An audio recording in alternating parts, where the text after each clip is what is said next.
এই চৰকাৰৰ দিনতে আৰু এই কাৰ্যকালত বিধায়ক থাকোঁতে আমি এই প্ৰকল্পৰ শুভ উন্মোচন কৰিলো। এইটোৱে ভাৰতীয় জনতা পাৰ্টিৰ চৰকাৰ। আমি আধাৰ প্ৰদান কৰোঁ, আমি উন্মোচন।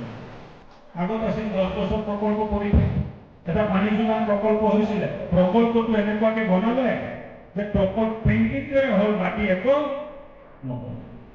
আপোনাক কোনজন মানুহ থাকিব যাক ৰাইজে ফোন কৰি ক'ব যে আমাৰ ঘৰত পানী অহা নাই, ভাল পানী অহা নাই? মানুহজন কোন? মাত্ৰ মঞ্জিত কলিতা। ৰাইজক ইয়াত তাকে দেখুৱাই দিব লাগে যে এইজন মঞ্জিত কলিতা। পানী নাপালে তাক ফোন কৰিব, পানী নাপালে আপোনাক ফোন কৰিব। দেখক মোৰ ছ'চিয়েল মিডিয়াৰ ল'ৰা আছে নহয়, ইয়াৰ নাম কি বাবা? মঞ্জিত কলিতা। এখেতৰ নাম মঞ্জিত কলিতা। টেলিফোন নম্বৰটো দি দিলোঁ আৰু মোৰ ফেচবুকতো এখেতৰ নাম আৰু ফোন নম্বৰ থাকিব। কোনোবাই যদি ভুলকে লৈছে মোৰ ফেচবুক চাই লৈ ল'ব, হ'ব?